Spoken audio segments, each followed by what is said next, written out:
everyone, to episode 3 of the Outsider's View Beyond the Game podcast. I'm Jake O'Connell, alongside me, the great Keyshawn Washington.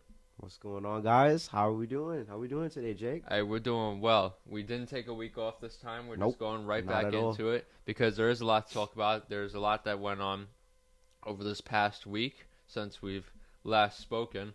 But, yeah, we might as well just get right into it, right?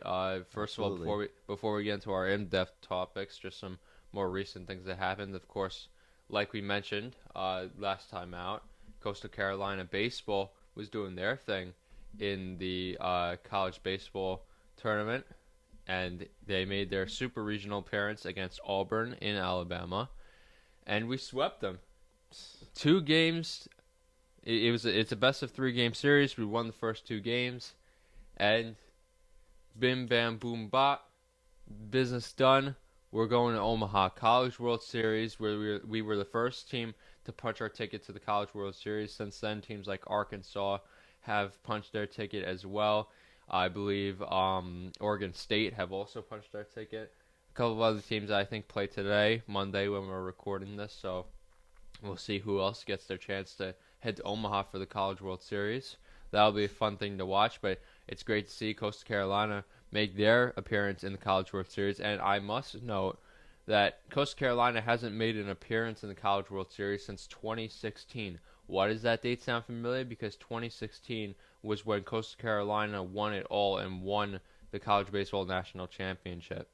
And it's our school's only national championship in any sport. So, I don't want to jinx it, but if we were to go all the way through, and there's a solid chance we do because we are on, I think, a 23-game winning streak right now. We have not lost a game in 23 games. 23 games. And so, technically speaking, if we go through with this and we win, then it'll just be one for the history books.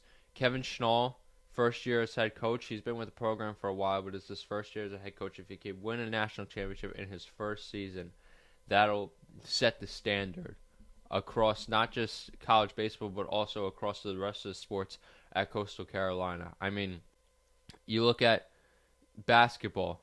Men's basketball also has a new head coach. His name's Justin Gray. He just completed his first season at Coastal Carolina. Let's say it was a less than ideal season, not a great season for the men's basketball team. Women's basketball did a great job, but for men's basketball, they want to look to maybe do better, not just in Sun Belt Conference play, but overall this upcoming season. They got some new incoming recruits, so we get to see how that unfolds. But yeah, I'm very interested to see how the baseball team does and how that'll set the standard for the rest of the teams at Coastal Carolina. Hopefully that you guys go well. Hopefully you guys take it all the way, 23 games in a row without losing. I mean, it just sounds something out of like a video game. So I'm happy for you and your college. Unfortunately, your football team can't say the same about it. But you know what? And I agree with you. But that's as of right now. But that's what I mean by set the standard. If when Coastal Carolina baseball won their natty in 2016, right? Like I said, it was the first national championship across any of our sports. And you also got to remember, our athletics program, especially at that time, is not that old. Our football team was only founded in 2003. So it's still a relatively new program. There's not a crazy amount of history. Our school isn't even that old. We only became our own independent school in like 1954 or something like that. So, but, when you talk about the sports at our school, the fact remains that even though we're in the Sun Belt Conference, which, in all fairness, is still technically a back-end Division I school as far as like the top conferences are concerned, you gotta say people still know what Coastal Carolina is. Like when you mention anybody in the sports world, oh, Coastal Carolina, they know what it is. It doesn't mean they watch it, but they know what it is just Right. because of what it means. The mascot being unique, the teal colors obviously being unique. So, for anybody, if you ask them Coastal Carolina, they'll just know, but it's solely based off of that. And that's what I'm talking about, where you don't necessarily need to have a good program to be able to have that sort of identity. And we're a perfect example of that. But, as far as our team's records are concerned and their actual performance, like I said, if baseball wins the Natty this year, they set the standard when they won it in 2016. The next day, The next day we were promoted to the Sun Belt Conference, and it opened the floodgates for new opportunities for our school. So, I'm going to be really interested to see what this team does. Hopefully, guys take it all the way. It would be nice for you guys to have another banner next year, 2016 championship. Looks a little lonely, so Yeah. hopefully you guys can do something special. But anyway, Coastal Carolina, wish you luck. And also another thing too, this happened yesterday. I woke up to this. I just look up. I open my phone. First thing I see a video from our school's athletics page. Jelly Roll was in our rec gym yesterday. Why the hell is Jelly Roll at Coastal? Because either this past weekend or this week is the Carolina Country Festival or Country Music Festival, which is like an annual thing that they do in the Myrtle Beach. And because my school's in the Myrtle Beach area, I guess he must have went there because I know Jelly Roll likes to play basketball a lot, likes to play pickup basketball a lot. He works out a lot, so, and we're kind of like the closest like university, I guess, that has like a rec gym where you could do that. So I guess that's kind of, I don't know the full story behind it, but that must be the context behind it because I saw where the video was taken. It was taken in our rec gym, and I was so pissed because, I mean, the video was for the baseball team more than it was for the actual school because he was wishing them luck and whatnot in their College World Series run. And they give him like a Coastal hat. But yeah, I know that rec gym. I practically lived in that rec gym this past year. I coached in the intramural league in that gym. I played pickup basketball in that gym all the time. The one time of the year I'm not in there, I'm in there like 4 days a week. The one time I'm not there, Jelly Roll was there. I could have been hooping with Jelly Roll this week. Listen, you always miss out on the prime opportunity to meet a celeb. So exactly, it happens to the best of us. Mm-hmm. Somebody said in the comment section of that post, they were like, Jelly Roll should host a concert just for the students at school, which would be sick. We're a public liberal arts school. We're all about the arts and like music and stuff like that. So, Jelly Roll, if you're watching this, come back through, man. Come back through. You got a lot of fans down there, a lot of country fans at Coastal Carolina, a lot of fans of you down there. So come on through. Moving right along, just kind of segue into some of our more like actual topics. UFC 316 went down Saturday night at the Prudential Center in Newark, New Jersey, Brick City, and that was a card. That was a great card. Yeah. And you got any first thoughts on it? Well, first of all, there's a lot of excitement. Starting off well with the prospect undefeated Yeoju Singh. Started off great with a 35-second KO in the first round to start off on your UFC debut. I mean, starting off like that is already going to tell us that it's going to be a great card. You had guys like Azamat Murakhondov get a knockout. Kevin Holland coming back and showing up. Joe Pyfer getting a win. You also have guys like, obviously, the main event, Marab getting it done. Mm-hmm. Mario Batista doing a fraud check on, quote-unquote, one of the best bantamweights in Patchy Mix. It was a good card all around. And then you also had, to end off, in the co-main as well, you also had Kayla Harrison becoming the new champion of the bantamweight division in the women. And is now not only an Olympic gold medalist, also UFC champion now. Yeah, definitely. And I mean, just to talk about that fight between Pena and Harrison, it wasn't an entertaining fight in the slightest bit, but there's a lot of legal stuff that was going on with illegal stuff. Pena was throwing many illegal kicks. Those two eagle kicks, I was like, what? Because she obviously got the point deduction for that because she did it twice in a row, but yeah. And it is illegal, don't get me wrong, but like I seen a lot of people in the comment section were like, I just don't understand why that needs to be illegal. Like, you're in a bad position. But I guess it's just the way. You just gotta dig down. Yeah, you gotta like find your way out of it, especially when they're like, Kayla Harrison's already standing at that point. So I don't know if necessarily a eagle kick is the way to get out of that, but. Nah, it's probably just also a tactical thing. It's probably just trying to get out of. I mean, at one point that was legal, and at one point that would have been a crazy KO if you got a KO through. It would have been. It would have been a real nice KO. It's really dangerous. So I think that's the idea behind. Well, it is MMA, so it is what it is. But speaking of the card was just fine. I thought it was just gonna be like a average card, but it actually lived up to expectations. So I'm happy for that. And with also that being said, we got to also do talk about matchmaking for who we want to see fight next. Obviously, we had Mario Batista face Patchy Mix, which was a disappointment to say Yeah, the least. to say the least. Now it's not on Mario's part that because he had a good fight. No, It really was just Patchy. Yeah, it was Patchy Patchy. the whole night. He didn't block anything. He was just on the back foot the whole time. He didn't move his head at all. Didn't move his head not an ounce. The whole fight, he was just using his head just to block the punches at one point, which is disappointing. And that right there, it just tells me that guys from Bellator and PFL will always be the B league of MMA compared to the UFC, because honestly, when he first came into the UFC, I really thought he was going to make an impact. And going up against a guy like Mario Batista, I thought he was going to win. But fighting like that, I mean, it's just not moving your head, on the back foot the whole time, not trying to pressure, not trying to engage, not doing anything the whole fight. Just simply standing there and just taking everything that Mario Batista was just throwing at him. I'm just like, okay, well, it just proves to me that Bellator is just never going to be anything special. And it's never going to be the A tier, because if your guys are coming over to the UFC and performing like this constantly over and over again, it just shows me the level that you guys have. Yeah, and I mean, that whole they are, I guess you could consider them B League, but you also got to remember that, like, although Patchy had like a rough fight, I mean, well, not much anything came out of that, No. but I mean, you got to remember that, like, look at Kayla Harrison, right? She just won the belt. She came from the PFL. She spent a lot of time in the PFL. So I mean, yes, it's the B League, and yes, I honestly at this point, you can't really expect a team to come out, or a team, a player, not a player, a fighter, to come out of the PFL or one of those B League divisions and dominate right away. It takes time.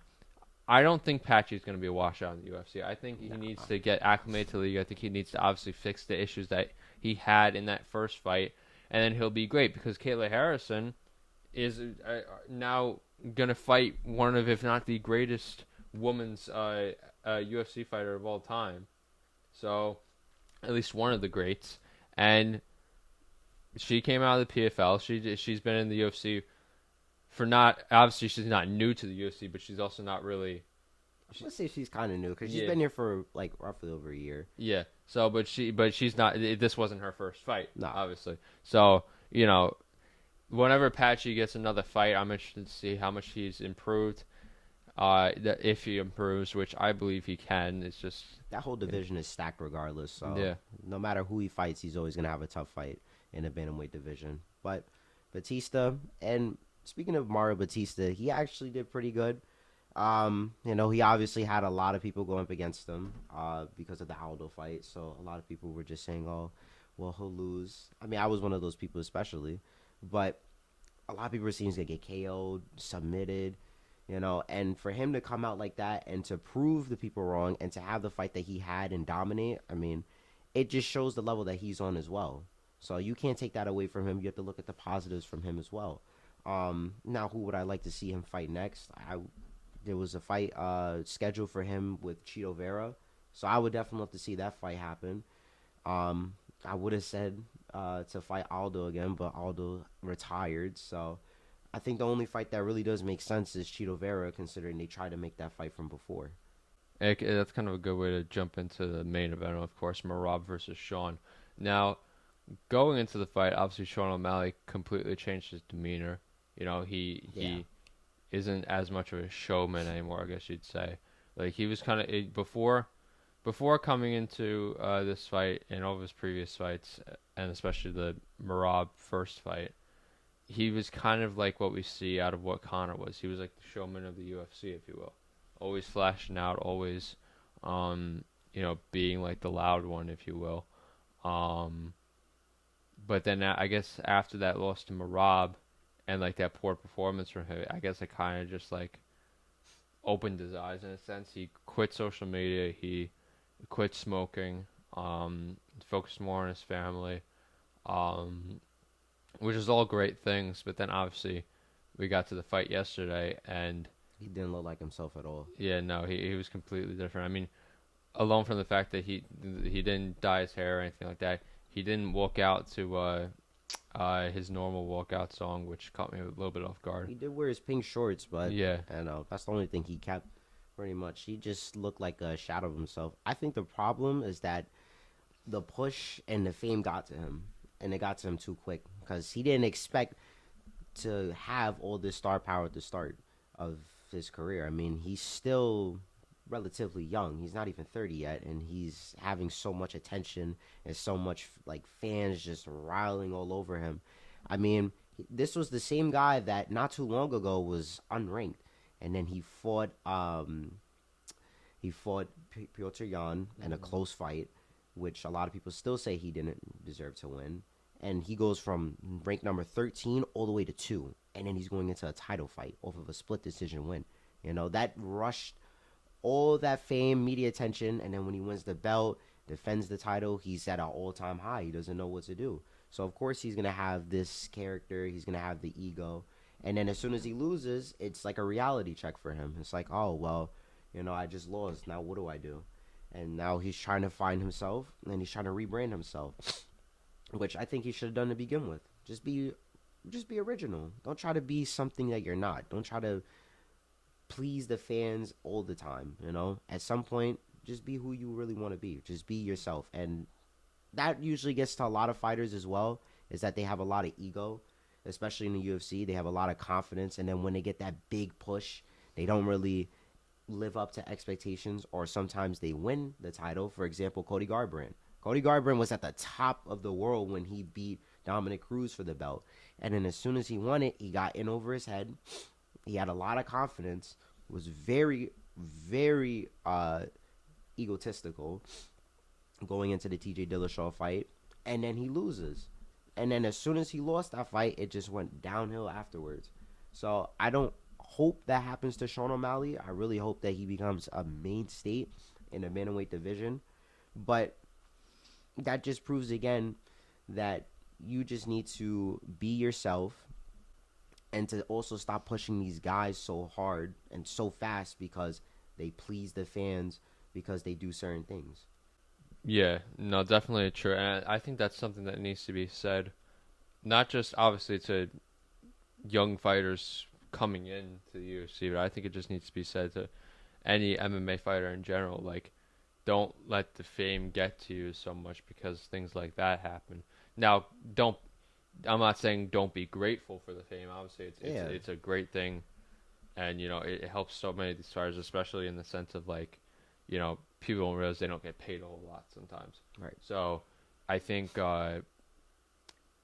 it's not that it's something. Fame is something that helps them, but it also can hurt them very easily, and we see that on a daily basis. So, Of course. I think that for Sean, he realized that, and he tried fixing it, but he wasn't guaranteed to win. I don't think it's also Yeah. not only with like the fame, also it's also just the skill level. I mean, like I said, he faced Piotr Jan coming off of fighting Pedro Munoz, and he had no real like tough battle besides Piotr Jan. And we seen that when he fought Piotr Jan, he had difficult time with the takedowns. The striking, obviously, he held his own, but when it came to the wrestling aspect, he struggled with the takedowns. And I said that going into the fight, that if he fights Merab, it's going to be a loss for him, because Merab is just going to smother him. And what happened? Merab literally smothered him the whole entire fight, gave him no ounce of respect. And the cardio also. Second round, Merab's not even like sitting down, he's standing up, looks like a superhuman. And then Sean's in the corner, sitting, taking heavy breaths, breathing in and out, just like, he looks like he's gassed out.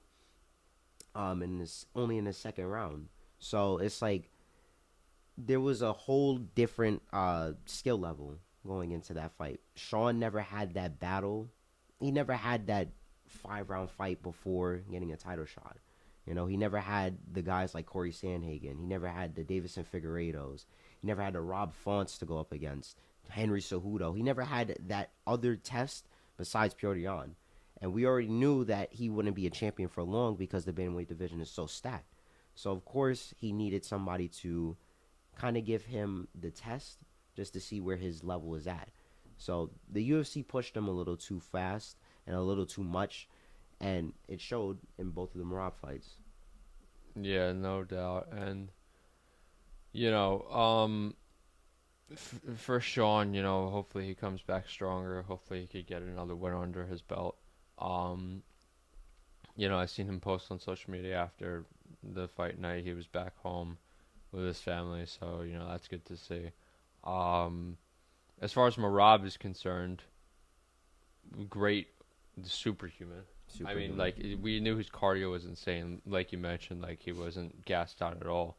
But like even at the end of the fight, after he first of all got a submission victory. His first, I don't know if it was his first submission victory, but it was his first submission victory the way it was, because he's not much of a submission artist at all. No, he usually just takes people to decision. Yeah, and he drags it out. And it was either DC or Jogan Rogan. Jogan Rogan. It was either DC or Joe Rogan that said this, like at the 2-minute mark in that round, that Sean's got to like do certain things because Merab's not a submission artist, and then a minute and a half later he submits him. He submits him. Like that's I could have, like I said at the beginning, I was like, Merab's either gonna win by decision or he's gonna win by submission. That's what I said, just to throw like a random prediction. Yeah, he wasn't. And he ended up getting submitted in the third round. Like that was great. But yeah, hats off to Merab, dog, and he's such a humble guy too. Like at the end of the fight, like just saying how grateful he is for it, and everything. He jumps over the octagon to go give Dana White, shake his hand, thank him for everything. Hunter Campbell, and yeah, it's just he is my favorite champion. I'll say that he is my favorite current champion just because of the type of guy he is. He's just such a great guy, and his story is great. And he's going back to Georgia this week, to show love to his hometown fans again, like he did when he first won the belt. And the scenes were crazy when he first went back to Georgia when he first won the belt. So it's not gonna be probably even more crazy. Yeah. So we'll definitely be interested to see what happens with Merab's journey as he continues. See who he will face next, which I think we all know who that's going to be. Corey Sandhagen, finally. Did you see his face after Merab won that fight? Yeah.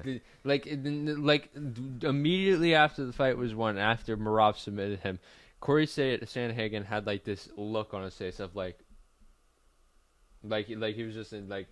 I think that was everybody's face. To be honest with you. It was my face. I was like, "What the hell just happened?" Yeah, because nobody expected that to go. Yeah, and it doesn't seem like there's any beef between the two either. Like they spoke after the fight. Obviously, Merab's such a humble guy. I don't think there's gonna be any beef. Yeah, no, I think they're just both looking for a great fight. Do I think Corey Sandhagen is gonna win that? No, not really. But no, with the way how Merab is looking right now, I don't. Merab's see just anybody. too good right now. I don't see anybody beating him. Yeah, I really don't. So I think Merab can go on a really legendary run with this belt. I think Corey may have a chance because he also has developed his wrestling. But then again, he's never fought a wrestler like Merab yet. So I just don't know. I really would like to see him, put up a fight. But I don't know. I just don't see it. With how Merab has been looking past couple fights, the competition that he's fought as well, and the way how he's beating the competition, he really could have a good chance at beating Dominic Cruz's record for most title defenses in the bantamweight division. He really does have a good chance. And then next would be Kayla Harrison.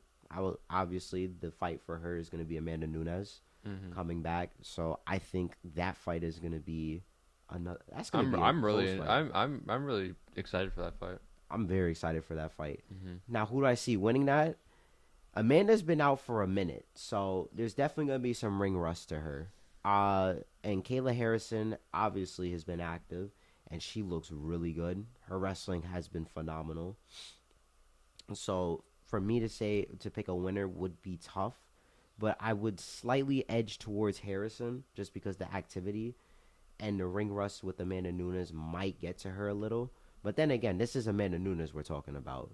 So I don't expect Amanda Nunes to not come in and not look good. I do expect her to go in and show off with a good fight. But like I said, the ring rust is going to get to her. And also the wrestling. How is she going to hold up with the wrestling with Kayla Harrison? Because Pena couldn't stop the wrestling. So I don't know how Nunes is going to stop it. But striking, I think Nunes is going to prove the skill level of striking. But the main one will be wrestling. If Amanda Nunes can stop the wrestling from Harrison, I think she'll have a good chance at it. But then just to wrap up this whole topic in general, just because I forgot to mention this when we were talking about the lightweight division, whoever wins that fight between Charles and Ilya will be great. But then next, we didn't really mention the next up for that. Patty. I feel like Patty. You think Patty? I think Patty has had enough fights. Like, no, every shot. Every fight that Patty has, come on, we say Jake. he needs one more fight. He needs one more fight. Jake, no. If anything, Patty needs one more fight, just one more. But that's it. He needs 2 more fights. You think? 2 more but fights. But against who though? Okay, he's not. He just cracked into the top 10, Jake. I know, he but just cracked in. I know, but this guy's a dog. Jake, he's a good fighter, yes, but you're trying to push him too fast, okay? You want him to just go in and fight Ilya right now, the winner of the lightweight title? No. You're going to ruin this guy because you're trying to push him into this trajectory. First of all, he's not top 5. So that's already out of the question. He's not even top 5. Don't even entertain it. Okay, then don't entertain it. Okay. No, I won't. But I'll say this then. Who should Patty's next fight be? Look at the division. Okay. Look at that whole division. Listen. Tell me who he should not fight. All right, well, listen. This is what it is right now. Sarukyan, 1. Oliveira, 2.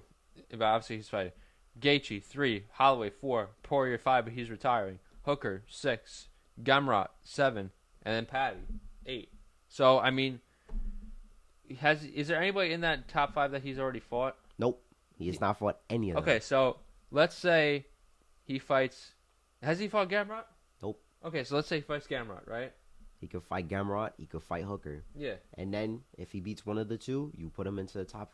You put him in the top 5. Give him somebody in the top 5 like Sarukyan or Gaethje. Probably Gaethje. Hell, Gaethje's a big enough name. And yeah, you know what? You're probably right. I'd say that's probably better. Because Sarukyan has warranted himself to get a title shot, but he got injured, so I don't think the UFC is going to give him a title shot. Yeah, not right now. So you have to give him somebody, probably like Gaethje, which is wrong because Sarukyan's deserved of the title opportunity. But Patty, no, you're pushing this too much now. Okay, we just said it before, where they're pushing these guys too fast with O'Malley, and look how it turned out. Of course, O'Malley became champion. But he didn't hold on to the belt very long. The same thing with Cody Garbrandt.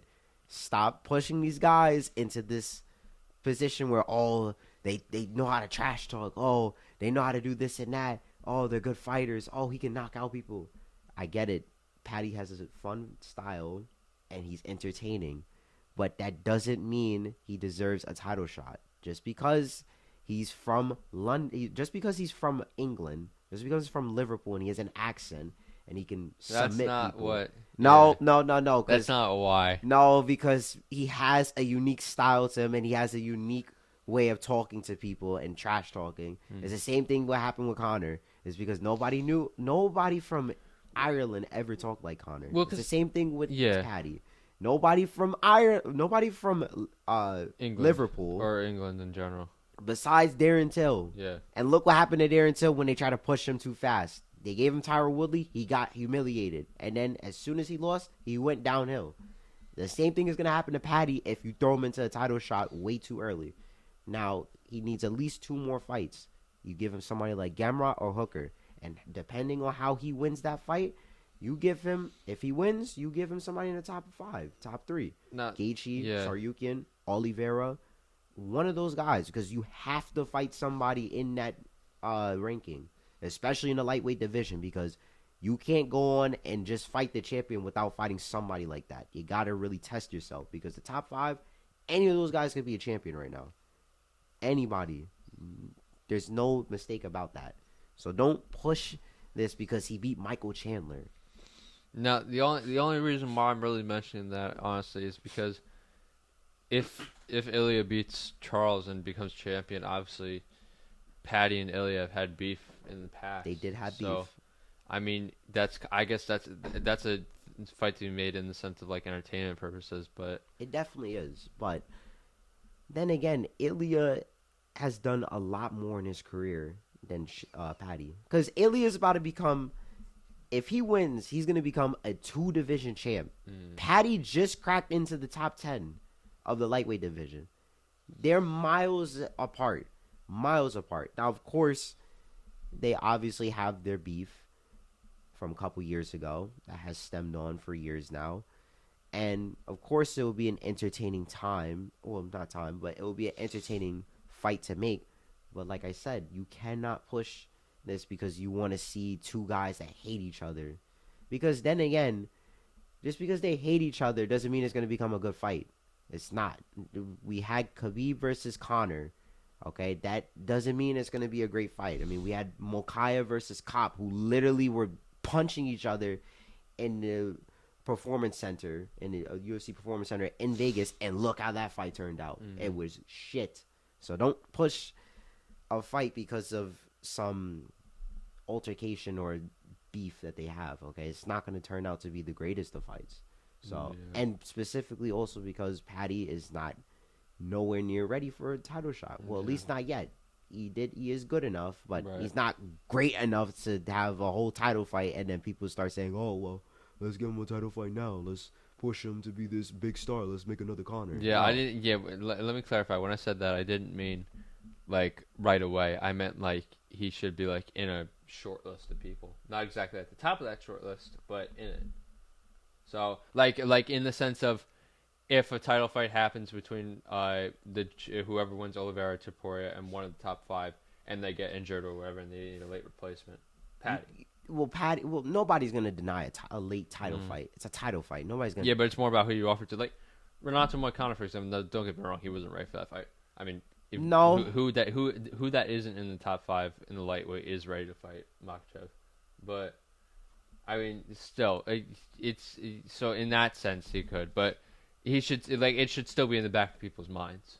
It definitely isn't. It definitely should be, and I believe it is. But as of right now, let's not push Patty to be this. Okay. Okay. Because if anything, if we're talking about people that have a loud mouth and have a fan base behind them, then give Kevin Holland a fucking title fight at that point. Like stop. We can't do this. I don't want to see another top guy who's entertaining and has personality lose.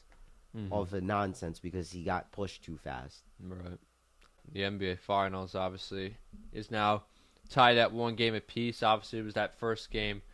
Game, the Thunder choked. Yeah, another Halliburton masterclass at the end with the game winner. And then obviously the other day's game.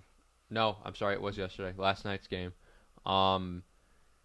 The Thunder just owned it. They owned it. They dominated in all fronts. With Tyrese, he didn't play good. Yeah. In the game, so SGA had a light 34. Nothing to it really. And what else? I should say Halliburton, the point god. Yeah, the point god. My God. As much as I hear that and work too much, I gotta say it. Well, they're calling him a lot of other names. Haliban. Yeah, Haliban. I mean, that's they're calling him a lot of things. Brutal.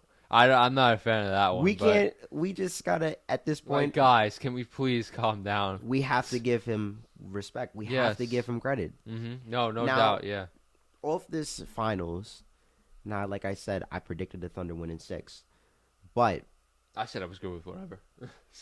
But the Pacers and the Thunder, they both had great seasons. Even if the Pacers don't win it this year, they had a phenomenal season. Yeah. Led the league in field goal percentage.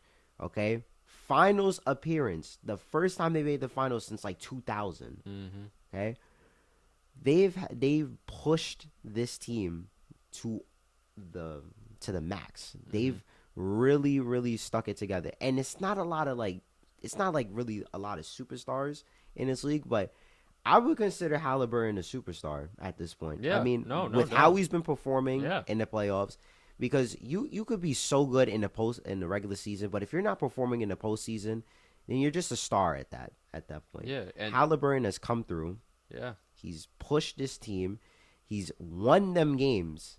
Literally won them games off of game-winning shots. yeah, Even when shots shouldn't go in, he still wins them off of just pure magic. I don't know how he does it, but he's won this team so many games, and without him, I mean, the Pacers would just be a play-in team at this point. yeah, But it's also the mixture of everybody on this team. You have Miles Turner, you have Siakam, you have Nembhard, Naismith, Matherin, McConnell.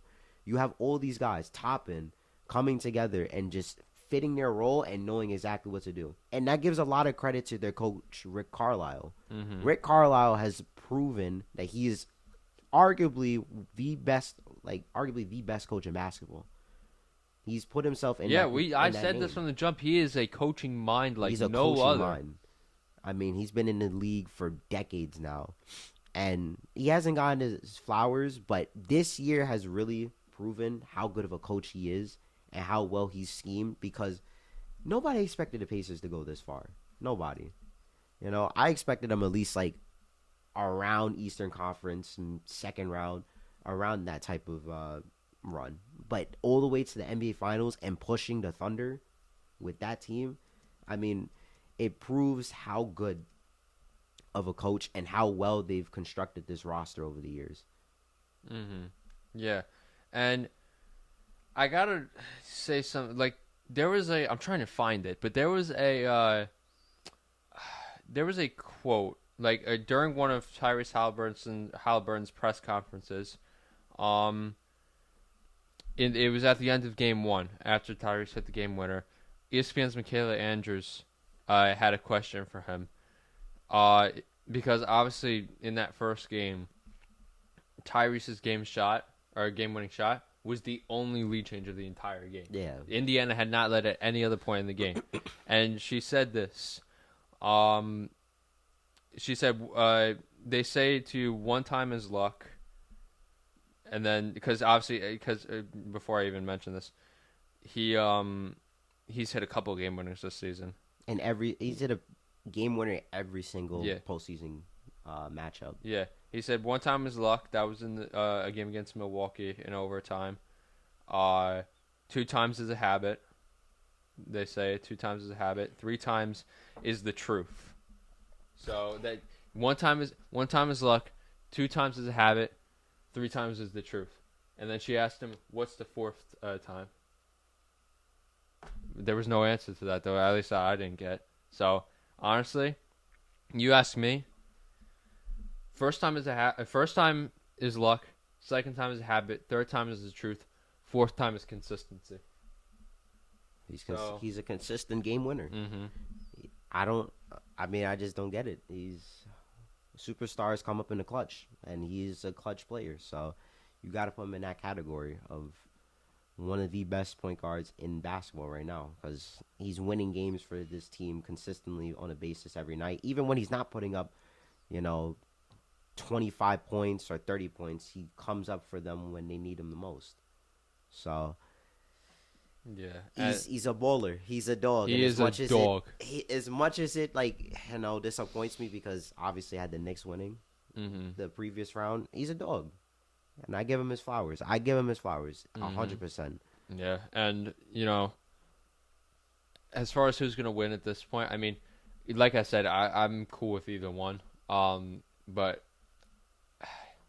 I feel like the OKC has a little bit more of a decent chance, just in the simple fact of they could be more consistent like throughout the entire game. And if they have a good enough game in putting up points, then they won't, and they don't even give Indiana the chance to come back, then they should be fine. Because when Indiana comes back, they're unstoppable. Then again, the next 2 games are going to be in Indiana. Yeah, and that's going to be interesting. That's a real. Yeah. You dropped the game at home when you were leading the entire game up until 0.3 seconds. Yeah. Now you have to go to Indiana. Yeah. It's really tough. Mhm. That's really tough for Game, them. They needed to win these first 2 games. Now you got to go away to one of the toughest crowds yeah. in basketball. We said it. We said it during the Knicks series that Gainbridge Fieldhouse is a crazy place to be for basketball, and obviously Indiana's the Hoosier State, biggest basketball state in the country, and and especially out there in the finals, it's going to be even crazier than it was for the Knicks series. So it's going to be interesting to see how OKC handles that, because obviously OKC has a pretty decent environment too, but nothing compares to Indiana. They So have a great crowd, OKC, but yeah. and Indiana also has a rocking crowd as well. So it's just going to be about how they handle it. So we got to see what happens. But Of course, for that Game 3 on Wednesday, the next 2 games in Indiana. So we will have Game 5 that'll go back to OKC at some point. I don't know the exact date for that, but Game 3 is on Wednesday. So the team's 30. So the team's on their way to Indiana now. And speaking before with the Knicks, we had a prediction that they weren't gonna fire Tibbs, and the day after we finished recording, Thibodeau gets fired. I genuinely didn't think they were gonna do that. I mean, there was rumors about it, but man. I thought it was just fans talking. I didn't think it was actually going to happen. Yeah, and why did it have to happen the day after we record? Yeah. Why? I mean, I feel like that's happened a lot. Where it does happen a lot, but it's we expected him to just not. We expect him to stay for at least another year. Yeah. But he got fired. Yeah. Quick. But I mean, I started seeing a lot of fans on TikTok and coaching experts that were analyzing plays from during the series. That, don't get me wrong, there was definitely some things in those plays that could have been fixed, that could have prevented a lot of scoring opportunities, but firing Tibbs like that after just going to the ECF, I don't know, man. I mean, it's brutal, but it kind of makes sense. I mean, Tibbs is not going to lead you to the promised land. He's not. He's a good coach, but he's not going to lead you all the way to the finals. He's not going to lead you to win it. So, but for what it's worth, he was a good coach. He was a great coach for them. I mean, he came in with a roster of Julius Randle and Taj Gibson, Bobby Portis, Derrick Rose, and took them to the playoffs for 5 years, and then started building this roster and made them a title contender. So you got to give him his flowers. Now, do I expect him to get hired at least soon? Most likely. He'll definitely most likely be hired. And for his replacement in New York, I would love to see Mike Malone. That's actually one that I haven't heard about. Yeah, Mike Malone maybe. Mike Malone will be a good coach for them. They were saying that Jason Kidd might leave Dallas. That's another name. The next, but Mike Malone's a name I haven't heard. I wouldn't be mad at that. That would be a good replacement. Jason Kidd, I mean that could happen. I mean, but there's so many things up in the air with Dallas and Dallas is just in a whole mess. I don't even know anything could happen with Dallas anything. At this point. So obviously with the draft situation we mentioned with Cooper Flagg, and then obviously the chance of them possibly getting Giannis, but also the Knicks are in contention for that as well. Is Kyrie going to come back? Yeah, is Kyrie coming back? KD wants to leave Phoenix. Story of his life. He wants to leave another team. So the Knicks and the Mavs are both in contention for that. The Rockets are both in contention for both Giannis and KD. I don't think we're going to get Giannis. I don't. Yeah. So allegedly. So let's interested to see how that unfolds. Honestly, I don't think we get either. Yeah, but I feel like we just hold on to our roster. Yeah, I'm just saying what has been said. Yeah. Like a couple of teams that are in contention for it. So, I mean, that'll unfold probably over the next month or so, or maybe even all the way until after the draft. If anything, I say Giannis goes to New York, and KD goes to San Antonio. That's my prediction. I wouldn't even be surprised if one of those trades happens on draft night. Because I feel like I would love that. If something happens with Dallas, and Dallas isn't really in contention. I mean, they are in contention for KD, but I think they want Giannis more. So if Dallas goes and tries to get Giannis, I wouldn't be surprised if that happens on draft night KD's because gonna be they'll much give because they'll cheaper. give that. Well, that's what I'm saying. KD is cheaper, but Dallas, I've been saying, will probably willingly give that first pick away just to get Giannis. Yeah, they definitely will, but I don't think they should, as I've stated before. But But if that anything does can happen, it might happen on draft night. I'm saying. So Most likely, yeah. And speaking of before with Phoenix, I mean, man, I've never felt bad for a fan base like them. I mean, there's a couple fan bases in basketball I feel bad for, but Phoenix is definitely one of them. You know, you've had this window with Devin Booker, and it's never worked. Only one finals appearance with him, and now he's set to leave. yeah, You know, you built a team with KD and obviously, yeah, Bradley. I know. Obviously the coaching situation's a mess too. Obviously, you had Hired Monty. Cleveland's. You had Monty Williams. You had Frank Vogel. I seen this actually the other day. In Devin Booker's tenure with Phoenix, he's had 8 coaches. Yeah, that's crazy. 8 coaches in 11 years. That is crazy. There's a reason why you don't win is because you don't have a set coach. And granted, the coaches that you do bring in are just not that great. Yeah. I mean, now they've obviously won Vogel and Budenholzer, Yeah, but it's like they're not gonna work with the roster that you construct. I Mhm. mean, there's no cohesion. There's nothing on that team where I could say, yeah, this is a finals team. You had obviously the year you made the finals, you had D-Book, you had Ayton, Chris Paul, Mikel, Cameron Johnson, Jay Crowder. You had a solid roster, and then you blew it up because of one bad playoff run. Now, granted, they got dominated when they went up against the Mavericks, especially in the Game 7.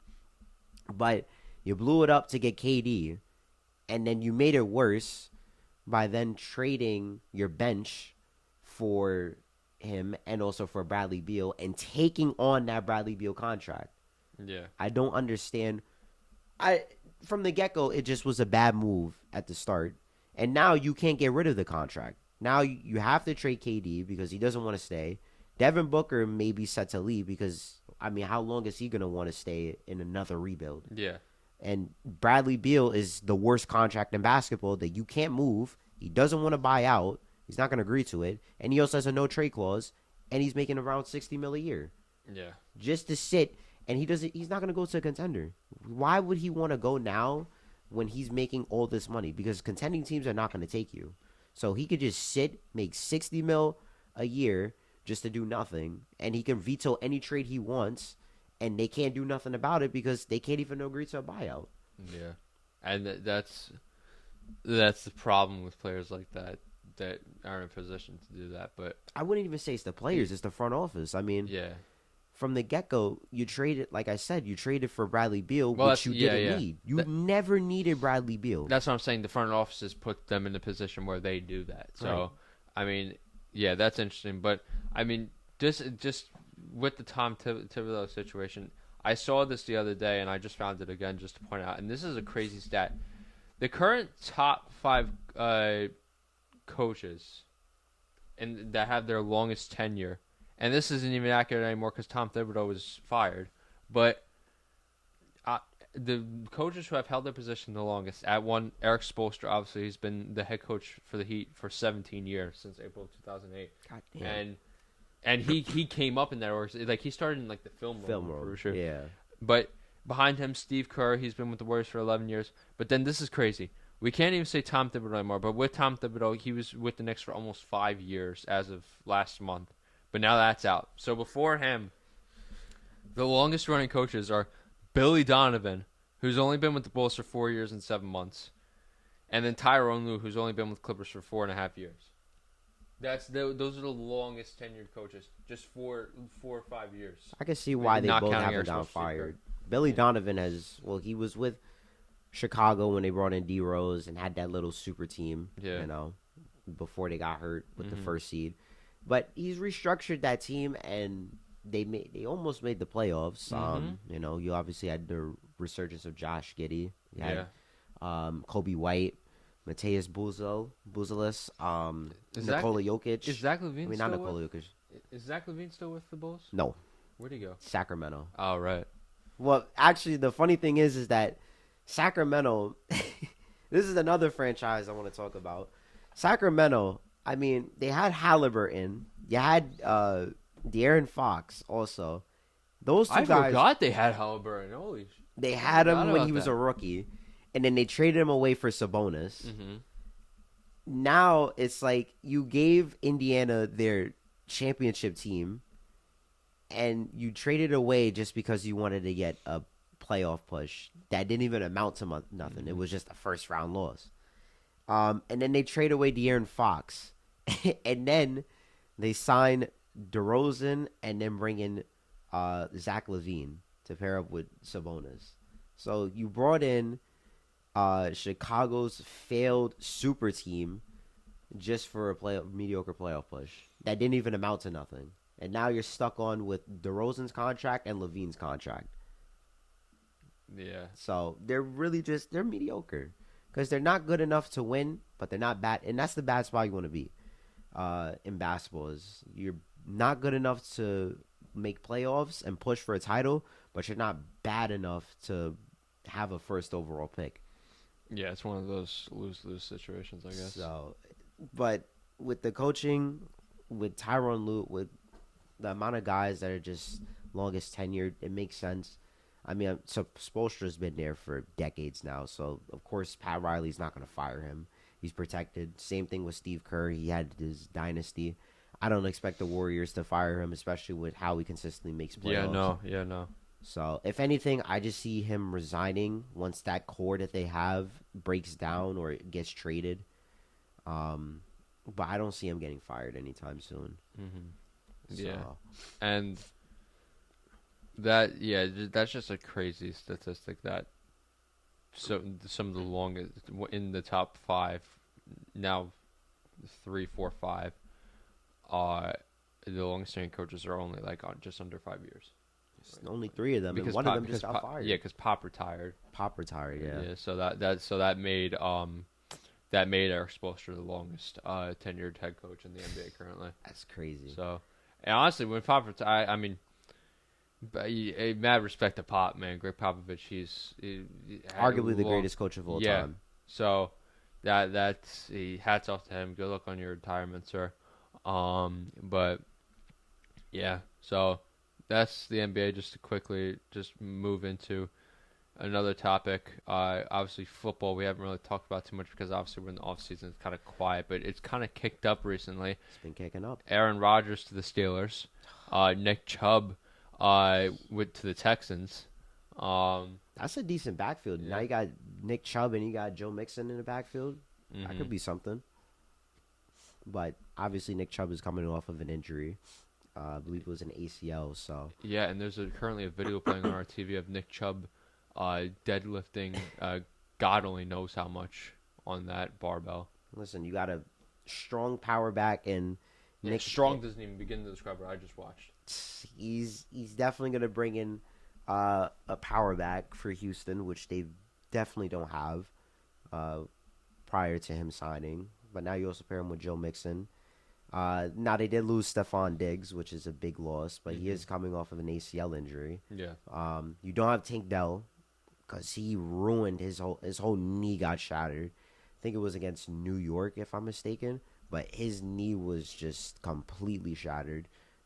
So sending regards to him. And the only receiver you have now is Nico Collins, and your tight end is Dalton Schultz. So there definitely is going to be a hole to fill within the receiver core, but I think Houston will be fine. Yeah. They should make playoffs. They should. Yeah, I wouldn't. Yeah, I'd put that on the list. I'd say Houston has a chance to make the playoffs. Now, obviously, other players are kind of like up in the air in other areas. It's just, Offensive line is definitely one that's up in the air for Houston because they did trade away Larry Tunsil. Mm-hmm. So there is going to be a questioning on that, whether their old line can hold up. And plus, the AFC South is a division where it's like up in the air because anybody can win that division. Yeah. Not because of how good it is, but because of how like mediocre it is. Yeah. And the Bengals just released Jermaine Pratt. I'm just seeing that now. Another big release. Jair Alexander is also gone. Mm-hmm. So maybe your Dolphins could be in the running for him. I mean, you guys. We could use listen. The Dolphins need all the help we could get, man. We got obviously we're trying to. Jalen Ramsey's on his way out. Tyreek Hill is going to be on his way out eventually. Although I don't want either one of them to leave. It's just how it is. I like our quarterback room this year. I think we got a pretty decent quarterback room if Tua gets hurt again, which is inevitable. Quarterback room is very up in the air. Yeah. It all just depends on if Tua can stay healthy, which has always been a problem for him. If Tua can stay healthy, great. But if he doesn't, then Zach Wilson, if he could get his mojo back, I guess then that would be good. What mojo? I don't know. There's no mojo. But he's a bust. I have more confidence in Quinn Ewers than I do in Zach. But I have more confidence. I don't know how Quinn Ewers is going to perform in the NFL. So I don't know. Maybe if they play him in the preseason, which they might. They will. Yeah. So if they play Quinn in the preseason, see how he fares with that. I don't want to be an ass, but I have more confidence in a pylon than Zach Wilson being a quarterback. You know what? Yeah, that's fair. But I mean, yeah, I think the order is probably Tua QB1, Zach QB2. Quinn QB3, but I mean, depending on how the preseason goes, I wouldn't be surprised if Quinn moves up to QB2. Although I doubt they'll do that. Nah, I doubt they'll do that, especially because he's a rookie. Yeah, but I don't know. We'll see how it unfolds. I have full confidence in Mike McDaniel. My New York Giants also. We've had a long off season. We brought in a lot of talent.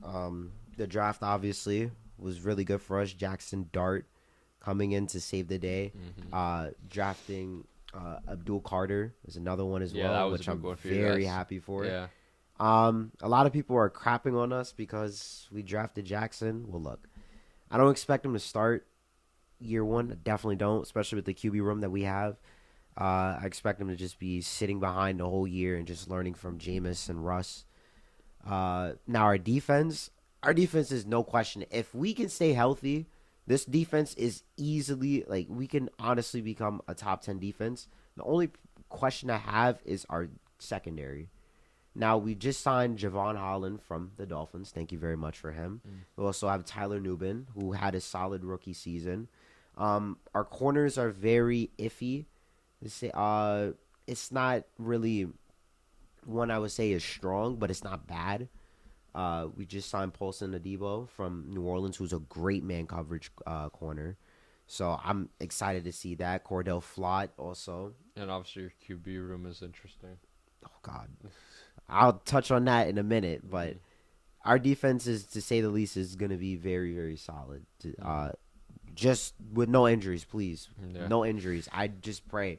But, football gods are not really nice when it comes to my team especially. But teams in general, they're not nice with.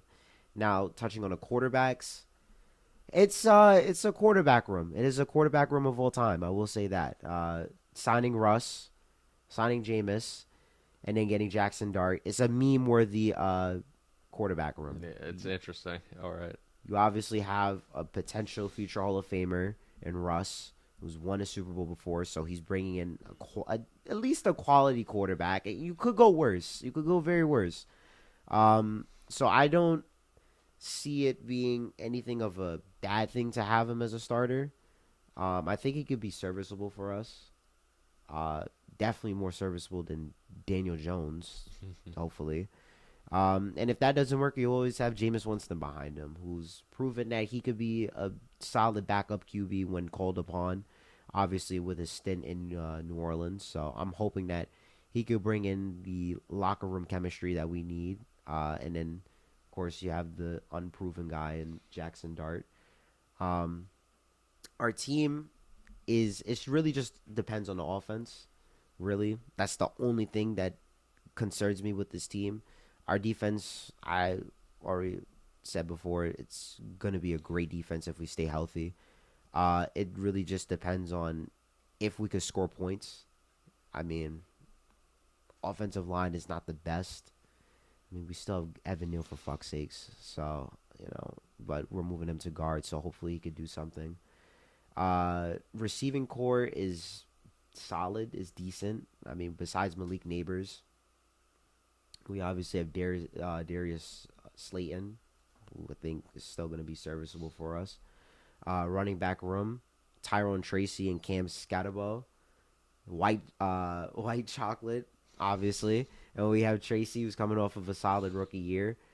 So I'm expecting our running back core to be really good this season, if anything. And then it just also hopes that we have our quarterbacks and O-line do something, which has been like that for the past couple years now, that we've never had a good quarterback since Eli, and our offensive line has never been good for the past decade. Yeah. So I'm praying that we actually do something this year. You got a record prediction for you guys? Well, do you know what your schedule looks like? We have, I think. Well, I seen our schedule. It's really, really difficult. Yeah. I don't know why. I think we're like top 5 for the hardest schedule. Probably. We're top 5. Yeah. So the NFL doesn't like us at all. I think we go like 6-11, maybe 7-10.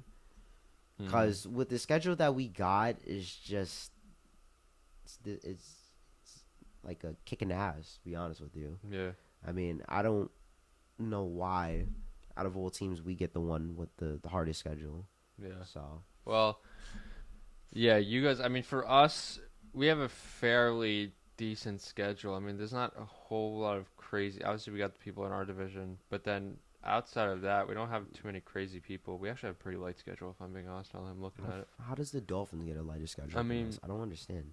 Week 1, we're at the Colts. Then week 2, we're home to the Patriots. Then we're away to the Bills, which is going to be a tough one. Then we're home to the Jets.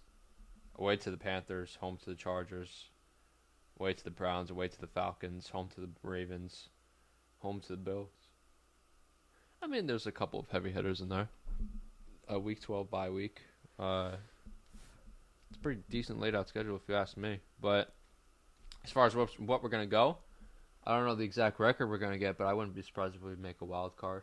I feel like 9-8. If nobody gets hurt. I feel like if you have the squad you have right now, maybe like 9-8, 8-9, something like that. Yeah, just around the pack. Yeah. So I mean, look, I just want a decent season, guys. Like, don't put me through more misery again, please. I mean, I don't expect much out of you guys anymore, to be honest. But yeah, just do me right, please. Dolphins. I just want progress. Yeah, progress. That's it. Just progress. Just show me something. Like, I don't want to go through another season where Tua is back and forth with injury. There's a bunch of outside stuff going on, and then nothing else works out. Because I don't want that. Nobody does. So let's just have a decent season, guys. Okay. I don't need you guys to win the Super Bowl, although that would be great. I don't expect you to do it this year, but I expect you guys to do it in the next 3 years. Yeah, let's have a decent season, guys. I just want my team to just show progress. We're still quote unquote in a rebuild, so yeah. With our schedule, with how it looked, it just no. And we both of our teams, both the Giants and the Dolphins, have solid coaches. Brian Daboll's a solid coach. Mike McDaniel's a solid coach. He's crazy, but he's a solid coach.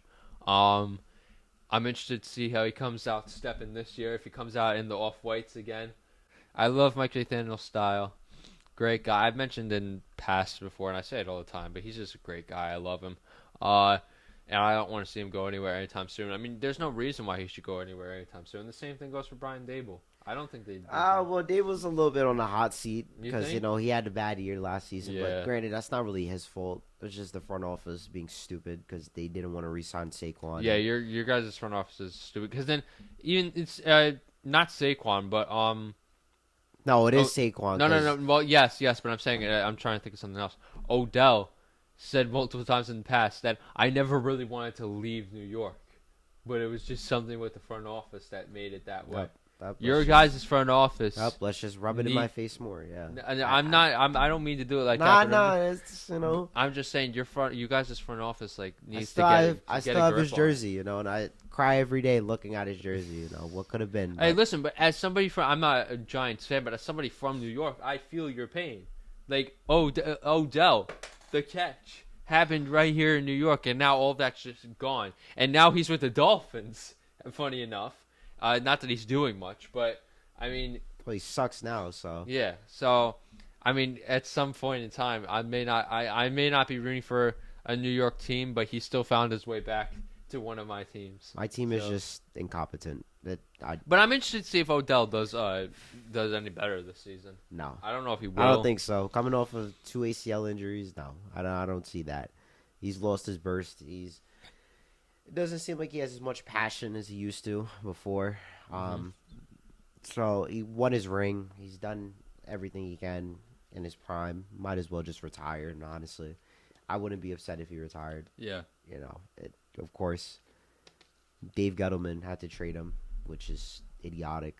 You know, we have to live with that every day. That Dave Gettleman is an idiot because he wanted to trade Odell for. Now, granted, I will say this: if it wasn't for Dave Gettleman trading Odell, we wouldn't have gone Sexy Dexy. So That's the greatest nickname. So that is the greatest nickname in football. I can't hate on him too much about it, but then again, he's still incompetent and he still deserves to be ridiculed for it because trading Odell was just annoying. But hey, we got Sexy Dexy, so I guess it all worked out. And then O'Shane Zimenez, which he didn't turn out to be anything special. So it is what it is. Yeah, you guys definitely got Sexy Dexy. But, Yeah, every year I get ripped in the face because Saquon won, left, became one of the best players in football, won a Super Bowl, and now he's on the Madden cover. Yeah. If that's anything that's going to rub in my face even more, you guys did a dumb thing by letting him go. Yeah, let's just put him on the Madden cover, the game that I usually play. Now I got to have his face and him doing the hurdle right as soon as I load into the game. Like, I just can't win. What's next? Odell has like a breakout year, and then he wins like I MVP wouldn't be or mad something. at that. Well, of course you wouldn't be mad. As a Dolphins fan, I need that actually. So No, Odell, no. let's make it happen.